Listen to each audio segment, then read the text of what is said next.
Hello guys, നമുക്കിന്നൊരു beef biryani ഉണ്ടാക്കിലോ. പോയോ? എന്താ ചെയ്യണേ? എന്ത്? എനിക്കൊക്കെ സവാള കഴിഞ്ഞാൽ പെട്ടെന്ന് കണ്ണെന്ന് വളവേ. പക്ഷെ ചക്രന് അങ്ങനെയല്ലേ? ഓ പിന്നെ ബീഫ് കഴുകി വൃത്തിയാക്കി വെച്ചിട്ടുണ്ട്. ഇതിലേക്ക് സാധനങ്ങളുള്ള ഇടട്ടെ. 1/2 ടീസ്പൂൺ മഞ്ഞൾപ്പൊടി ഇടും. പിന്നെ ഒരു 2 ടീസ്പൂൺ മല്ലിപ്പൊടി. പിന്നെ ഒരു കുറച്ചുപ്പ്, ഒരു 3/4 ടേബിൾ സ്പൂൺ ഉണ്ടാവും. പിന്നെ ഇത് നമ്മളെന്നെ ഉണ്ടാക്കി വെച്ചിട്ടുള്ള ഗരം മസാലയാണ്. അതൊക്കെ പറഞ്ഞ കറുവപ്പട്ട എല്ലാം കൂടെ ആക്കിയിട്ട് ഞാൻ എൻ്റെ ഇതിൽ ഗരം മസാല ഉണ്ടാക്കിയത്. ഗരം മസാല ആവശ്യത്തിന് ഇട്ടിട്ട് കുറച്ച്. പിന്നെ നമ്മള് മുളക് പൊടി ഇടും. ഒരു കുറേ ഇടണ്ട, 2 ടീസ്പൂൺ മുളക് പൊടി. പിന്നെ നമ്മള് എന്തിടും? നമുക്ക് കുരുമുളക് പൊടി ഇല്ലാതെ വല്ല കാര്യമുണ്ടോ? നമ്മള് കുരുമുളക് പൊടി ഇടും. ആവശ്യത്തിന് കുറച്ച് കുരുമുളക് പൊടി ഇട്ടു. ബീഫിൽ കുരുമുളക് പൊടി പിടിച്ചിട്ടുണ്ടല്ലോ. പിന്നെ നമ്മള് ചതച്ച് വെച്ചിട്ടുള്ള ഇഞ്ചി, പച്ചമുളക്, വെളുത്തുള്ളി അതെന്ത് ചെയ്യണം? ഇത് ചതച്ചെടുക്കാൻ വേണമെങ്കിൽ ഞാൻ മിക്സിയിൽ ഇട്ടിട്ടോ. വേഗം തീരാൻ വേണ്ടി ഞാൻ മിക്സി ഇട്ടിട്ട് ഇതെന്ത് ചെയ്യുക, ഇതിലിടാം. നമ്മൾ എന്ത് ചെയ്യും? ഒരു 2 ടീസ്പൂൺ തൈര് ചേർക്കും. നമ്മൾ തക്കാളി ഇടില്ല കേട്ടോ. ഇനി നമ്മള് നാരങ്ങ മുറിച്ച് വെച്ചിട്ടുണ്ടായി. അപ്പൊ നാരങ്ങ കുരു വേണ്ട കേട്ടോ. കുരു കളഞ്ഞിട്ട്, കുരു വേണ്ട നമുക്ക്.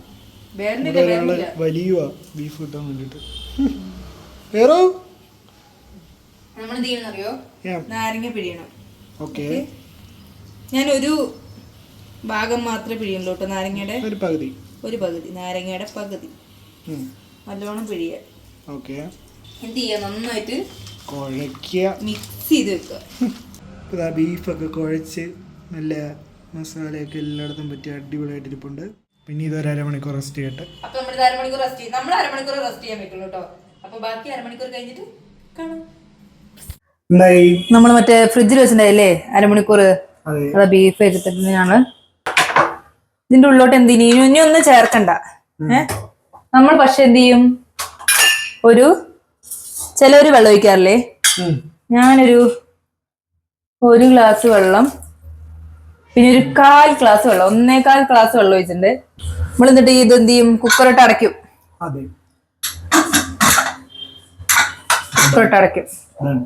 അപ്പൊ നമ്മുടെ ബീഫ് ഇവിടെ അത് വെന്തോണ്ടിരിക്കുകയാണ്. ആ ഗ്യാപ്പിൽ നമ്മളിപ്പം അരിക്കുള്ള സെറ്റപ്പ് നോക്കണം അല്ലേ? എന്ത് ചെയ്യാം? കുറച്ച് എണ്ണ ഒഴിച്ചിട്ട് എന്ത് ചെയ്യണം? നമ്മള് കുറച്ച് നെയ്യ് ഇടണം. കാരണം ഇതില് അണ്ടിപ്പരിപ്പ് മുന്തിരി വാട്ടിയതിന് ശേഷം നമ്മൾ ഈ എണ്ണയിൽ എന്ത് ചെയ്യും? അരിയിടും. ഇനി ഞാനൊരു 4 എന്താ പറയാ ഏലക്കായ എടുത്തിട്ടുണ്ട്. ഏലക്കായ, പിന്നെ ഒരു മിനിമം ഒരു 10 ഗ്രാമ്പൂ, പിന്നെ ഒരു വലിയ 2 കറുവാപ്പട എടുത്തിട്ട് 4-5 കഷ്ണാക്കിയിട്ടുണ്ട്. പിന്നെ ബേ ലീഫ് എടുത്തിട്ടുണ്ട്. ഞാൻ കീറി ഇതാക്കി. ഇതിലോട്ട് എന്ത് ചെയ്യും? നമ്മൾ കഴുകി വൃത്തിയാക്കി ഒരു 10 മിനിറ്റ് നമ്മൾ വെള്ളത്തിലിട്ടു. പിന്നെ കഴുകി വൃത്തിയാക്കി ഉണ്ടായിരുന്ന അരിയുണ്ട്. നമ്മള് സ്ലിമ്മിലിട്ടിട്ട് നമ്മൾ അരി ജീര റൈസ് ആണ് എടുക്കുന്നത്. ജീര റൈസ് നമ്മൾ കൂടുതലും ബിരിയാണിക്ക് ചെറിയ അരിയാ ജീര റൈസ് എടുക്കാം കൂടുതലും.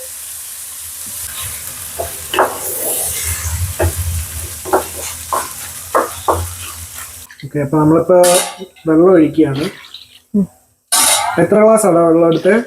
ഞാനൊരു 4 ഗ്ലാസ്, 4 അടുപ്പിച്ച് 3/4 അടുപ്പിച്ച് വെള്ളം ഒഴിച്ചിട്ടുണ്ട്. ശരിക്കും 1 ഗ്ലാസ്സിന് 1.5 ഗ്ലാസ് വെള്ളത്തിനാണ് ദമ്മിടുക. ഞാനിത് ഊറ്റി എടുത്തിട്ടാണ് പിന്നെ ഇതാക്കുക. അല്ലെങ്കിൽ പിന്നെ ഉണ്ട് നല്ലോണം തിളച്ച് കഴിഞ്ഞതിന് ശേഷം, അപ്പൊ നല്ലോണം തിളയ്ക്കാൻ വേണ്ടി വെക്കുക. തിളച്ച് കഴിഞ്ഞതിന് ശേഷം തീ സിമ്മാക്കി വെക്കുക. ഓക്കെ. അപ്പൊ ഇതിൽ നമ്മളൊരു സാധനം ഇട്ടിട്ടില്ല. സോറി, 1 അല്ല 2 സാധനം. നമ്മൾ എന്ത് ചെയ്യണമെന്നറിയോ? കുറച്ചുപ്പല്ല, ആവശ്യത്തിന് ഉപ്പ്. പിന്നെ നമ്മൾ എന്ത് ചെയ്യണമെന്നറിയോ? നമ്മൾ ബീഫിലോട്ട് ഒഴിച്ചില്ലേ പകുതി നാരങ്ങ, അതിന്റെ പകുതി ഉണ്ട്. അതെന്ത് ചെയ്യും? നമ്മൾ ഇതിലൊഴിക്കും. നമ്മൾ ഈ ഇതാക്കി വെച്ച ഉള്ളിയില്ലേ, വറുത്ത് വെച്ച ഉള്ളി, അത് ഞാൻ എന്ത് ചെയ്യുന്നറിയോ? ഈ പകുതി വേണ്ട, കുറച്ചെടുത്തിട്ട് ബാക്കി നമുക്ക് ബീഫിലിടാം ദമ്മിടുമ്പോ. ഇത് കുറച്ച് എടുത്തിട്ട് നമ്മൾ എന്ത് ചെയ്യുന്നറിയോ, ഇതിലിടും അരിയില്. ഓക്കെ. അരി തിളച്ച് വരട്ടെ. തിളച്ച് വരുമ്പോഴേക്കും ബീഫും കുറെ സെറ്റ് ആവുമായിരിക്കും അല്ലേ? അത് തിളച്ച് വന്ന് സെറ്റായിട്ട് ഇരിക്കുമ്പോഴേക്കും ബീഫ് വിസിൽ വരും. അതാ ഒരു വിസിൽ നിങ്ങൾ കേൾക്കാൻ പോകുന്നു, ആദ്യത്തെ വിസിൽ. നിങ്ങൾ ഇത് കാണുക.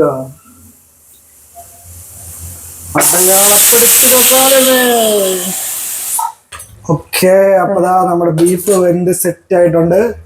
1 2 3. മോനെ ആരുണ്ട്. നമ്മളിതാ മല്ലിയിലയും പുതിനയിലയും കൂടെ ഇങ്ങനെ അരിഞ്ഞ് വെച്ചിട്ടുണ്ട്. ഞാനല്ല അരിഞ്ഞ ചക്കുറാണ്. അതെ, അത് നമ്മൾ ഇതിന്റെ മണ്ടയ്ക്ക് ഇങ്ങനെ ഇട്ട് കൊടുക്കണം. ഓക്കെ. എന്നിട്ട് നമ്മൾ എന്ത് ചെയ്യും, വീണ്ടും അരി ഇടുക. അയ്യോ സോറി, ചോറ് അല്ല, അല്ല, ഉള്ളി ഉണ്ടായിരുന്നില്ലേ, ഉള്ളി ഇടും. കുറച്ചിട്ടോ മതിയേ. ഓക്കെ. എന്നിട്ട് നമ്മൾ എന്ത് ചെയ്യുന്നറിയോ, ചോറ് തുറക്കും. ചോറ് കാണിച്ചില്ല. ചോറ് കാണിച്ചില്ലേ, ഇതായിരിക്കുന്നു മോനെ. ആരിക്കോ ചക്കരു, കൈ വെള്ളണ്ട. ഓക്കെ, ചോറ് കാണിച്ചോ. നമ്മൾ ചോറ് ഇതാ അടുത്തേക്ക് വെച്ചിട്ട് എന്ത് ചെയ്യണം, ചോറ് മെല്ലെ മെല്ലെ മെല്ലെ മെല്ലെ ഇട്ടിട്ട് ഇങ്ങനെ അമക്കരുത് കേട്ടോ. ഇല്ല, അമക്കരുത്. ഇല്ല. എടുക്കുക, ഇടുക. ഓക്കെ. കുറച്ച് മല്ലിയില വിതറുക, കുറച്ച് ഉള്ളി ഇടുക. പിന്നെന്ത് ചെയ്യാ, പിന്നെ നമുക്ക് ഈ ബാക്കി ചോറ് മൊത്തം ഇടാം. കുറച്ചിങ്ങനെ നെയ്യ് ഇങ്ങനെ പോകും. ഇത് കട്ടി ആയോണ്ടാണ് ഇതിങ്ങനെ ഒഴിച്ചു കൊടുക്കുമായിരുന്നു. ഞാൻ കുക്കർ അടിച്ചേ.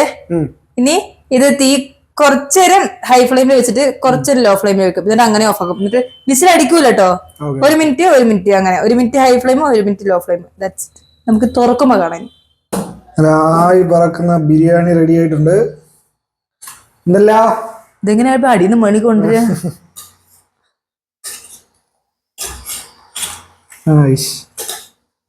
അപ്പതാ നമ്മള് വിളമ്പി. കൂടെ കഴിക്കാനായിട്ട് പപ്പടം ഉണ്ട്. പിന്നെ ഇതിൻ്റെ ഇടയിൽ നമ്മളൊരു സലാഡ് അഥവാ കച്ചമ്പർ അഥവാ റൈത്ത പ്രിപ്പയർ ചെയ്തിട്ടുണ്ട്. പിന്നെ നമ്മൾ സ്വന്തമായിട്ട് ഉണ്ടാക്കിയ, വീട്ടിലുണ്ടാക്കിയ നല്ല നാടൻ മാങ്ങച്ചാറുണ്ട്.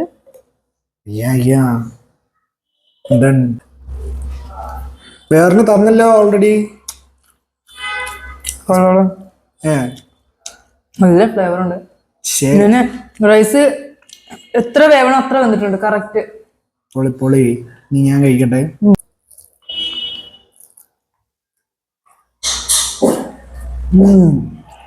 ചക്രു റൈസ് നല്ലില്ലേ? നല്ല ഫ്ലേവർ ഉണ്ട്. ഞാൻ ഉള്ളി ഇട്ടല്ലേ, നല്ല ടേസ്റ്റ് ഉണ്ട്.